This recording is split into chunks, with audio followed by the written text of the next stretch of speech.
German Shepherd did not enter the kennel and instead slept in the snow. The owner was horrified when they looked inside. In the snowy yard, Max, a loyal and spirited German Shepherd, lay curled up in the snow. This was unusual for him. Max always sought the comfort of his sturdy wooden kennel when the weather turned harsh. His kennel, lined with soft straw and nestled under the eaves of the barn, was his haven, especially on nights like this. The middle-aged farmer, bundled up in his thick coat and hat, stepped outside to check on Max. He frowned as he spotted his beloved dog lying in the snow instead of inside his kennel. "Max, what are you doing out here, boy?" he called, his breath forming clouds in the frosty air. But Max didn't move, only lifting his head slightly to glance toward his kennel and then back at the farmer. His eyes seemed to hold an unusual unease, and his body language spoke of something more than mere discomfort. The farmer approached, puzzled and concerned. Max, who would normally leap to his feet to greet him, remained still, his gaze fixed on the kennel as if trying to send a message. Something wasn't right. The farmer crouched down next to Max, his boots crunching softly in the snow. "What's the matter, boy?" he asked, scratching behind the dog's ears. Max whined softly, his breath forming small clouds in the icy air. His ears twitched, and his eyes kept darting toward the kennel, almost as if he was trying to draw the farmer's attention to something unseen. "Come on, Max," the farmer coaxed, patting the dog's side. "Let's get you into your kennel before you freeze out here." He gently tugged on Max's collar, expecting the dog to follow him to the familiar shelter. But Max resisted, planting himself firmly in the snow. His whines grew more insistent, his gaze unwavering as he glanced back toward the wooden structure. The farmer's brow furrowed. This wasn't like Max at all. Normally, a single call would send him bounding into his kennel, eager to settle into the warm straw. But tonight, something was different. The farmer turned his attention to the kennel, its door slightly ajar, the faint glow of moonlight illuminating the dark interior. Then he heard it, a faint scratching sound, soft and intermittent, coming from inside. He froze, his breath catching in his throat. It could have been the wind, he reasoned, rattling the wooden frame, or perhaps a loose branch brushing against the side of the kennel. But as he strained to listen, the sound came again, this time accompanied by a faint rustling, as if something was shifting inside. The farmer hesitated, a ripple of unease coursing through him. He shook his head, dismissing the strange sounds as his imagination. "Probably just the wind," he muttered under his breath. But Max let out a low whine, his body tense, his eyes pleading. The farmer glanced between his dog and the kennel, an uneasy feeling settling in his chest. The farmer finally sighed, unable to shake the unease gnawing at him. "All right, boy, let's see what's going on," he muttered, grabbing the flashlight hanging by the barn door. Max didn't move from his spot, but watched intently, his tail thumping softly in the snow as if relieved his message had finally been understood. Click.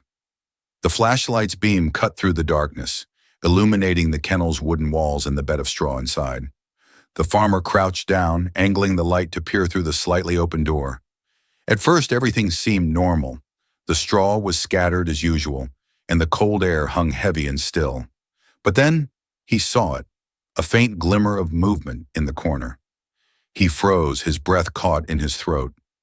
Two tiny reflective eyes stared back at him, glowing faintly in the beam of the flashlight.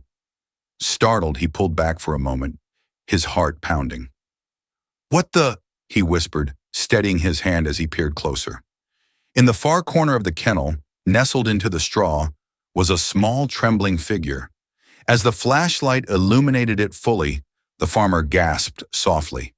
It was a puppy, a frail, shivering, injured stray.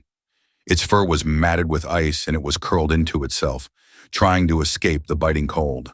Its breasts were shallow and it let out the faintest whimper, too weak to do much else. The farmer blinked, the realization dawning on him like a blow to the chest. Max hadn't been avoiding the kennel out of fear or stubbornness. He had stayed outside in the freezing snow to protect this fragile little creature, ensuring it wasn't disturbed or forced to move. "Max," the farmer whispered, his voice thick with emotion as he turned to look at his loyal companion. Max's eyes met his, steady and calm, as if to say, "You see now, don't you?"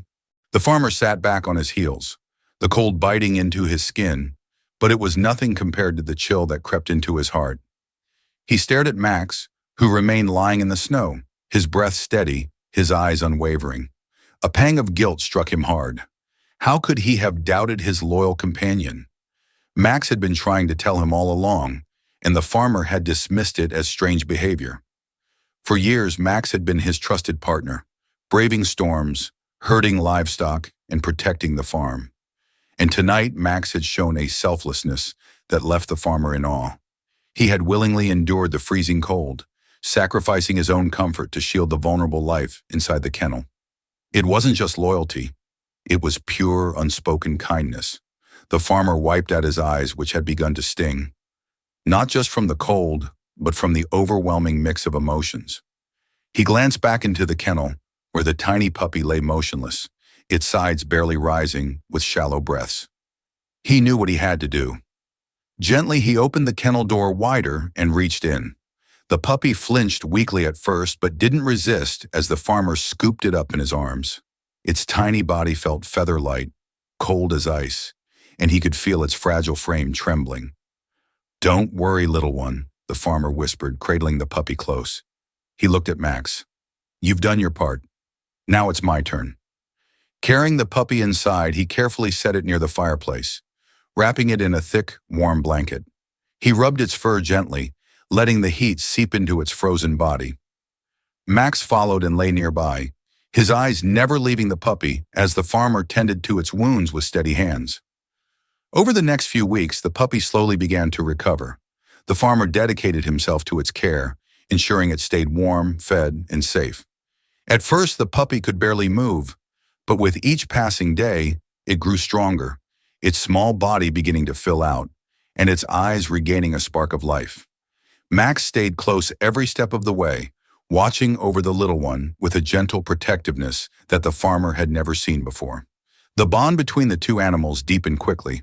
Max would nudge the puppy to eat when it hesitated and curl around it at night, sharing his warmth. The once helpless stray began to thrive, playfully bounding after Max in the yard as the snow melted and spring began to peek through the frost. Watching them together, the farmer couldn't help but feel a profound shift in his own heart.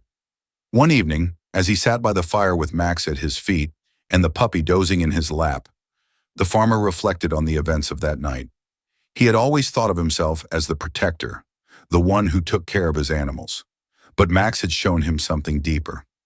Animals possess a capacity for compassion and selflessness that often surpasses human understanding. The farmer realized that loyalty and kindness aren't just qualities we see in others. They're lessons to be learned, even from a dog sleeping in the snow to save a life. If this heartwarming story of loyalty and compassion touched your heart, don't miss out on more incredible tales like this one. Subscribe to our channel and join our growing community of animal lovers. Turn on notifications so you never miss a story that celebrates the beautiful bond between humans and animals. Together, let's cherish the kindness that makes our world a better place.